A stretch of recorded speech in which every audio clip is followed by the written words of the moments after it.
Hello दोस्तों, कैसे आप सब। मैं हूं अजीत शर्मा और एनसीईआरटी बारे में सभी लोग का स्वागत है। जैसा कि आप जानते हैं कि हमारा एक सीरीज चल रहा था एसएसटी के सभी सब्जेक्टों का, साइंस का भी चलेगा। तो जैसे जैसे आपका प्री बोर्ड आगे बढ़ता जाएगा, अलग अलग वीडियोस आपको मिलते रहेंगे और अपनी तैयारी को आप क्या करिए और मजबूत करिए। अगर आप अच्छी से तैयारी हो गई है तो आप इन क्वेश्चनों को सॉल्व करिए, मेरे से पहले जवाब दीजिए और जवाब आप कमेंट सेक्शन में देंगे, जिससे ये क्या हो, आपको ये लगे कि हमारे कितने क्वेश्चन सही हैं। ठीक है, तो चलिए शुरू करते हैं। सबसे पहला क्वेश्चन, निम्नलिखित में से कौन संघवाद की प्रमुख विशेषताओं में से एक नहीं है। ए, सरकार के दो या दो से अधिक स्तर होते हैं। कानून बनाने, कर वसूलने और प्रशासन के विशिष्ट मामलों में प्रत्येक स्तर पर अपना अधिकार क्षेत्र। सरकार के प्रत्येक स्तर के अस्तित्व और अधिकार की संवैधानिक गारंटी। सरकार के किसी एक स्तर से संविधान की एक तरफा बदल जाना। कौन एक जो है वो विशेषता नहीं है। देखिए, तो पहला भी है, दो या से अधिक स्तर की सरकारें होती हैं। पहला भी ये आ जाएगा, सही है। ये भी सही है, ये भी सही है। लेकिन ये जो चौथा ऑप्शन है वो क्या है, गलत है। यानी डी वाला ऑप्शन यहाँ पे आपका क्या हो गया, सही हो जाएगा। अगले क्वेश्चन देखते हैं, चलिए जल्दी से।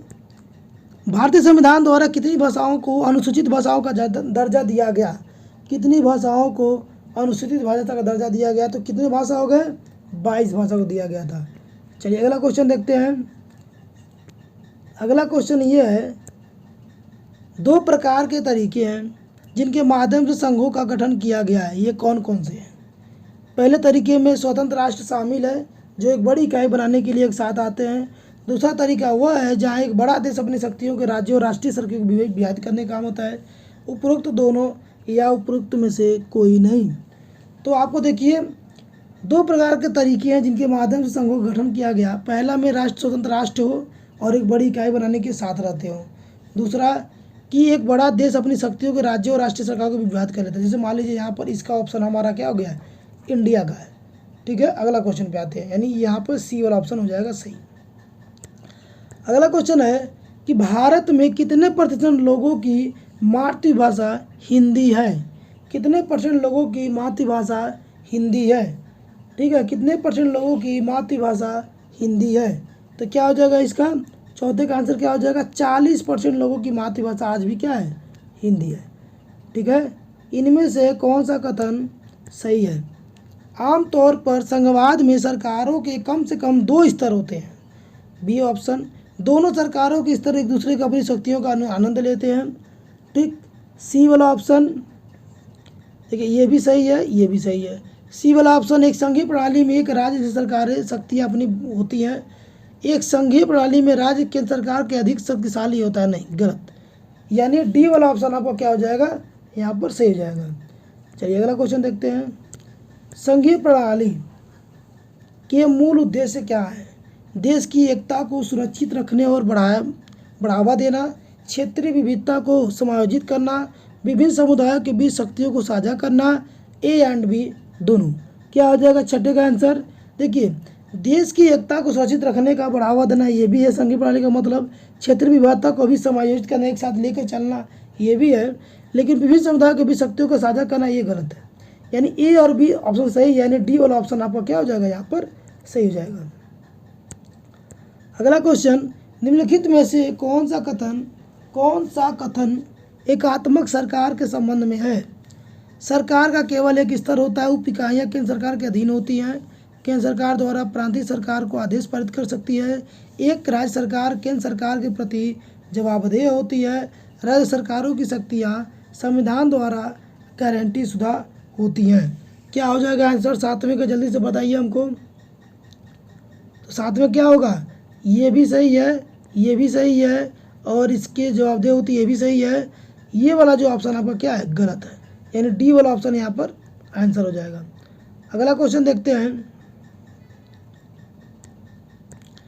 क्या लिखा हुआ है कि भारत का संविधान मूल रूप से किसके लिए प्रावधान किया गया है। सरकार की एक दो स्तरीय प्रणाली है, सरकार की त्रिस्तरीय प्रणाली है, सरकार की एकल स्तरीय प्रणाली है, या फिर सरकार की एक 4 स्तरीय प्रणाली है। क्या हो जाएगा ऑप्शन जल्दी से बता दीजिए आप लोग। आठवें का आंसर क्या हो जाएगा। देखिए, सरकार की एक स्तरीय प्रणाली है, यानी ए वाला ऑप्शन आपको क्या होगा, यहाँ पर सही हो जाएगा। अगला क्वेश्चन देखते हैं। निम्नलिखित में से कौन सा साथ रहकर संघ यानी होल्डिंग टुगेदर का उदाहरण नहीं है? कौन सा होल्डिंग टुगेदर का उदाहरण नहीं है? कौन सा होल्डिंग टुगेदर का उदाहरण नहीं है? तो क्या हो जाएगा? भारत। भारत जो है होल्डिंग टुगेदर का, देखिए इसमें भारत नहीं होगा, ये तो है, स्पेन भी है, बेल्जियम भी है, स्विट्जरलैंड नहीं होगा। ठीक है, स्विट्जरलैंड यहाँ पर नहीं होगा। इनमें से कौन सा साथ आकर संघ यानी कमिंग टुगेदर का उदाहरण नहीं है? साथ आकर संघ यानी कमिंग टुगेदर का उदाहरण नहीं है। भारत, यूएसए, स्विट्जरलैंड या फिर ऑस्ट्रिया। भारत, यूएसए, स्विट्जरलैंड या फिर ऑस्ट्रेलिया। कौन नहीं है? ठीक है, कौन उदाहरण नहीं है? ठीक है, जल्दी से बता दीजिए आप लोग। देखिए तो भारत किस में था? भारत ये उसके पहले वाले में था, तो इस वाले में क्या होगा? ये सारे होंगे और भारत नहीं होगा। इसका मतलब ए वाला आपका ऑप्शन क्या हो गया? सही हो गया। भारत जो है होल्डिंग टुगेदर में है। अगला देखते हैं। देखिए संविधान संशोधन 1992 के आधार पर इनमें से कौन सा गलत है? 1/4 पद महिलाओं के लिए आरक्षित है। स्थानीय सरकार के निकाय के नियमित चुनाव होने चाहिए। स्थानीय सरकार में SC, ST और OBC के लिए आरक्षण है। राज्य चुनाव आयोग इन चुनावों को संपन्न करवाएगा। कौन सा ऑप्शन सही हो जाएगा? जल्दी से बता दीजिए आप लोग। देखिए इसका ए वाला ऑप्शन सही है। 1/3 पद क्या है? महिलाओं के लिए आरक्षित है। पूरे जिले का प्रशासन कौन संभालता है? पूरे जिले का प्रशासन कौन संभालता है? सरपंच, मेयर, जिला मजिस्ट्रेट या फिर सत्र न्यायाधीश। या फिर सत्र न्यायाधीश क्या हो जाएगा? जिला मजिस्ट्रेट इसको संभालता है। ठीक है, जिला मजिस्ट्रेट इसको संभालता है। अगला देखते हैं। किस अवधि में देश के कई राज्यों में क्षेत्रीय राजनीतिक दलों का उदय हुआ? किस अवधि में? तो क्या हो जाएगा आंसर इसका? 1990 की अवधि के बाद से तमाम राज्यों में क्षेत्रीय राजनीतिक पार्टियां बननी शुरू हो गई थी। अगला क्वेश्चन है, ग्रामीण स्थानीय सरकार किस नाम से लोकप्रिय है? किस नाम से लोकप्रिय है? पंचायती राज नाम से लोकप्रिय है। पंचायती राज नाम से लोकप्रिय है। पंचायती राज की 3 स्तरीय प्रणाली, पंचायती राज की 3 स्तरीय प्रणाली का कौन सा हिस्सा नहीं है? इनमें से कौन सा हिस्सा नहीं है? तो क्या हो जाएगा? ये देखिए, ये नगर पालिका नहीं होगा, बाकी ये भी है, ये भी है, ये भी, यानी ए वाला ऑप्शन आपका यहाँ पर क्या हो जाएगा?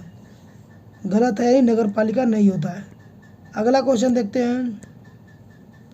नगर निगम के प्रमुख को क्या कहते हैं? नगर निगम के प्रमुख को क्या बोलते हैं? तो क्या बोलते हैं? मेयर बोलते हैं। मेयर बोलते हैं।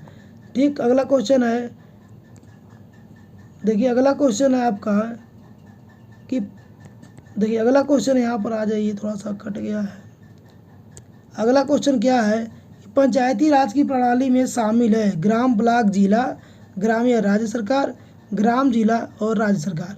17 का क्या आंसर हो जाएगा? जल्दी से बता दीजिए कि ग्राम, ब्लॉक और जिला ये तीनों पंचायती स्तर पे है, यानी ए वाला ऑप्शन क्या हो जाएगा आपका? सही हो जाएगा। अगला क्वेश्चन देखिए। अगला क्वेश्चन क्या है? जब केंद्र और राज्य सरकारों की शक्तियाँ छीन ली जाती हैं और स्थानीय सरकार को दे दी जाती है तो उसे क्या बोलते हैं? जब केंद्र और राज्य सरकारों की शक्तियाँ छीन ली जाती हैं और स्थानीय लोकल गवर्नमेंट को दे दी जाती हैं तो उसे क्या बोलते हैं? वितरण, केंद्रीकरण, पुनर्गठन या फिर विकेंद्रीकरण। तो उसे क्या बोलते हैं? इसे क्या बोलते हैं? विकेंद्रीकरण बोलते हैं। डी वाला ऑप्शन आपका क्या हो जाएगा? सही हो जाएगा। पंचायत राज की प्रणाली में शामिल है। चलिए तो हो गया। अब आ जाता है 90 number question. 90 number question, Bharat सरकार की भाषा नीति के बारे में सही कथन बताइए। अंग्रेजी हमारी राष्ट्रीय भाषा है। नागरिक किसी भी भाषा को राष्ट्रीय भाषा के रूप में चुनने के लिए स्वतंत्र है। हिंदी हमारी राष्ट्रीय भाषा है। भारत के संविधान में किसी भी भाषा को राष्ट्रीय भाषा घोषित नहीं किया। सही कथन चुने। सही कथन क्या है? देखिए तो इसमें सही कथन क्या होगा? यह है अंग्रेजी भाषा है, नहीं है। नागरिक किसी भाषा को राष्ट्रीय भाषा चुनेंगे तो नहीं है। हिंदी हमारी राष्ट्रीय भाषा है, नहीं है। भाषा के लिए संविधान में किसी भाषा को राष्ट्रीय भाषा घोषित नहीं किया गया। ठीक है, राष्ट्रीय भाषा ऑफिशियल लैंग्वेज घोषित किया गया, लेकिन ये नहीं किया गया। अगला क्वेश्चन है, निम्नलिखित में से कौन सा संघ सूची का विषय नहीं है? विदेशी मामले, मुद्रा, बैंकिंग, कानून और व्यवस्था। कौन से मामले नहीं है? जल्दी से बता दीजिए आप लोग। क्या हो जाएगा आंसर? और जो लोग नए हैं वीडियो को शेयर करिए, लाइक करिए, ताकि MCQ बेस्ड जो सीरीज चल रहा है, जो टर्म 1 के एग्जाम के लिए बहुत ही इंपॉर्टेंट होने वाला आपकी है। क्या हो जाएगा आंसर? देखिए इसका जो आंसर है वो डी यानी कानून व्यवस्था। कौन सा संघ सूची का विषय नहीं है? ठीक है, कानून व्यवस्था। अब देखिए अगला क्वेश्चन है, समवर्ती सूची के दिए गए विषय का अधिनियम बनाने का अधिकार किसके पास है? समवर्ती सूची के लिए जो अधिकार है वो किसके पास है? और राज्य और संघ दोनों के पास है, क्योंकि आप दोनों के पास ये चीज़ें हैं। ठीक है, जिसमें दोनों तरह के आते हैं, जिसमें राज्य और केंद्र सरकार दोनों मिलकर काम करते हैं, तो क्या होती है? समवर्ती सूची कहलाती है। अगला क्वेश्चन, वर्तमान में बेल्जियम किस प्रकार की सरकार है? वर्तमान में बेल्जियम में किस प्रकार की सरकार है? संघात्मक सरकार है, संघात्मक सरकार है। चलिए अगले क्वेश्चन पे आ जाइए। निम्नलिखित में से किस देश की सरकार एकात्मक है? किस देश की सरकार एकात्मक है? तो श्रीलंका में क्या है? आज भी क्या है? एकात्मक सरकार है। चौथा क्वेश्चन, गांव के मुखिया को क्या कहा जाता है? गांव के मुखिया को क्या कहा जाता है? सरपंच, पंच, मेयर, पार्षद। गांव के मुखिया को क्या बोला जाता है? तो क्या बोला जाता है? सरपंच बोला जाता है। ठीक है, अगले क्वेश्चन पे आ जाते हैं 25 नंबर। और क्या लिखा हुआ है? भारतीय संविधान में अवशिष्ट शक्तियाँ हैं। भारतीय संविधान में अवशिष्ट शक्तियाँ हैं। देखिए क्या है? क्या है? केंद्र के पास है। कैसे? देखिए जो शक्तियाँ वो बंटवारा जब हुआ था, एक हुआ था केंद्र, देखो जो शक्तियाँ थी, एक थी केंद्र सूची, एक थी उसमें राज्य सूची, ठीक है, एक थी समवर्ती सूची जिसमें दोनों लोग थे, और कुछ जो बच गई थी चूँकि आज़ादी के टाइम पे वो नहीं थी, जैसे कंप्यूटर हो गया, सब चीज़ हो गई, तो इनको रख दिया गया किसमें? अवशिष्ट शक्तियाँ में। तो अवशिष्ट किसके पास है? इसका डील कौन करता है? केंद्र सरकार करती है। इसलिए ए वाला जो ऑप्शन हो जाएगा यहाँ पर आपका सही हो जाएगा। इस तरह से हम लोगों ने ये कंप्लीट कर लिया।